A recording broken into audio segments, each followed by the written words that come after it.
Salut à tous les amis, j'espère que vous allez bien. On se retrouve ce soir pour le débrief entre le FC Barcelone et le FC Valence. Match important pour le Barça qui pouvait revenir à 3 points de l'Atlético et surtout ne pas être distancé encore plus du Real Madrid qui avant le match avait 10 points d'avance. Donc avec cette victoire large du Barça, le Barça est donc revenu à 7 points et surtout à 3 points de l'Atlético.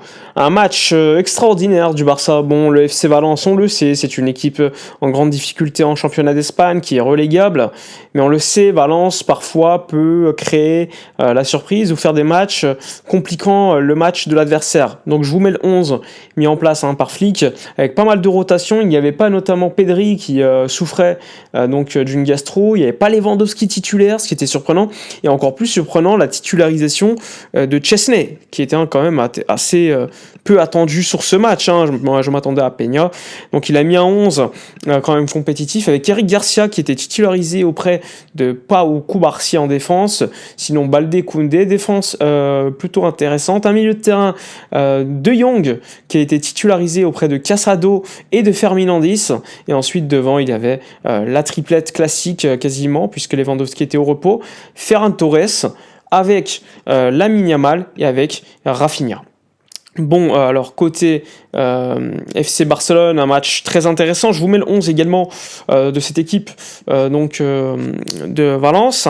Une équipe de Valence qui est en pleine reconstruction, si on peut dire ça, vu la difficulté et l'effectif peu reluisant qu'ils ont. Franchement, c'est pas ouf.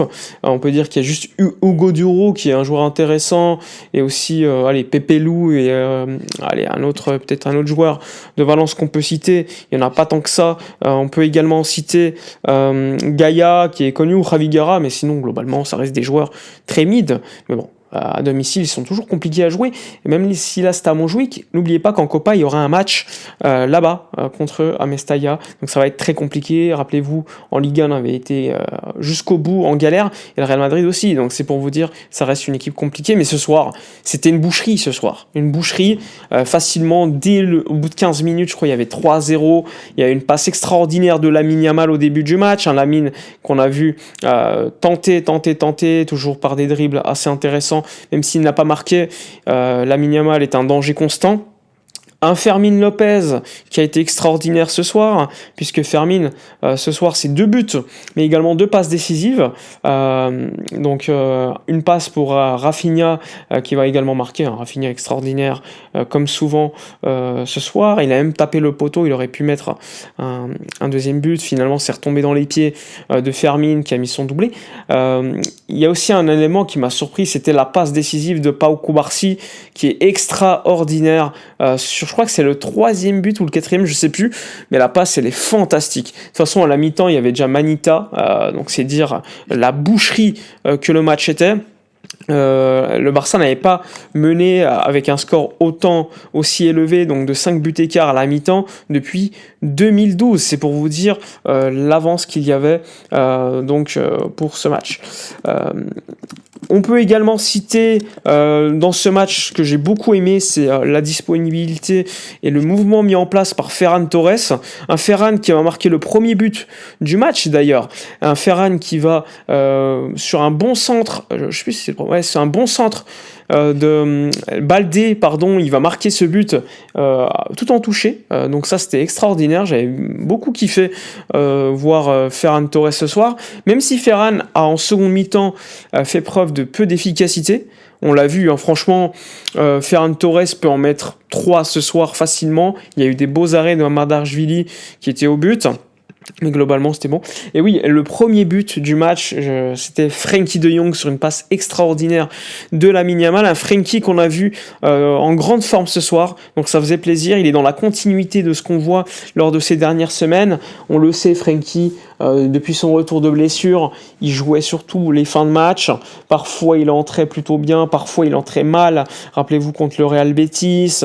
Lors du Classico, à l'inverse, il était très bien rentré. Donc c'était, on va dire, très changeant, mais là depuis quelques matchs il joue, et quand il joue il est très très bon, et là ce soir il fait un gros match auprès de Casado aussi, toujours à la récupération, un Casado que je ne vais pas présenter, on le sait, on connaît ses qualités, donc ça a été plutôt intéressant. Il y a également Fermin, il faut faire un petit focus sur Fermin, élu MVP logique, un 2 buts de passe D comme je vous l'ai dit. Un Fermin qui, lorsqu'il est comme ça, est efficace, marque beaucoup de buts parce que c'est un joueur qui, après cette saison, l'année dernière, avait été très intéressant. Il y avait eu en plus les JO et l'Euro. Eh bien, il n'avait pas eu cette petite pré-saison peut-être qui lui avait donc causé problème à la reprise parce que des joueurs étaient devant lui et surtout lorsqu'il jouait c'était pas dingue, on peut le dire. Et là ce soir il a fait un match franchement extraordinaire, Fermin, ce soir, il n'y a rien à dire et donc ça faisait également plaisir de le voir dans cette forme. En seconde mi-temps il y a eu la rentrée de Robert Lewandowski, je crois que c'était à l'heure de jeu, on a même fait rentrer Pablo Torre, il y a eu Pau Victor, Hector Fort, ça a servi également ce gros score à la mi-temps, il y avait déjà 5-0 à faire quelques rotations et à noter évidemment la rentrée de Lewandowski qui va marquer un nouveau but en Liga. Ça faisait quand même longtemps qu'il n'avait pas marqué en championnat d'Espagne, donc c'était important pour lui de reprendre confiance. En plus il a eu quand même du temps de repos, donc ça c'était plutôt intéressant aussi. Et après le Barça va marquer un 7e but, c'est un contre son camp, mais sur une belle occasion, belle situation créée par Ferran Torres. Bon, Valence va finir par marquer, je crois que c'était le 5-1 à un moment donné, ou le 6-1, je sais plus. Donc ça, c'était intéressant de voir que le Barça encaisse toujours un but, ça c'est toujours assez chiant. Un Chesney que j'ai pas encore cité, mais qui a été problématique encore une fois dans la sortie ballon. À un moment donné, il y a un penalty qui peut lui retomber dessus, parce qu'il sort trop tard sur Hugo Duro. Finalement au début de l'action t'as une faute qui est sifflée sur Koundé, donc le VAR nous sauve un petit peu. Si je devais donner mon avis personnellement, il y a faute sur Koundé avant, ça c'est sûr, mais bon, ce genre de penalty franchement pour les amoureux du foot c'est un petit peu chiant. Après voilà, il y a eu également en début de match une faute non sifflée de Casado dans la surface pour Valence. Sur le premier angle on peut croire qu'il y a bien penalty pour Valence, et finalement avec des angles qui viendront 2-3 minutes plus tard par la réalisation espagnole, on comprend que c'est logique, en fait il n'y a pas penalty de Casado, il n'y avait pas faute, donc bonne décision de l'arbitre sur celle-ci. Bon, sinon globalement, que dire, j'ai bien aimé la défense centrale. Bon, pas inutile de vous reparler de Koubarsi, c'est indécent à 18 ans ce qu'il fait, mais Eric Garcia a fait un grand match.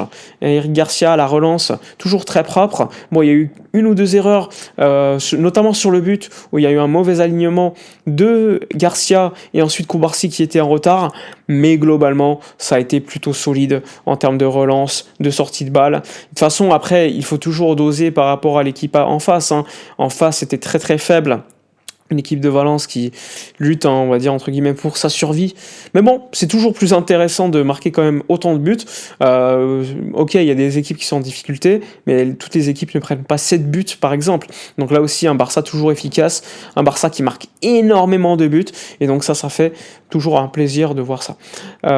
Voilà pour ce match. Voilà pour le 7-1 contre Valence.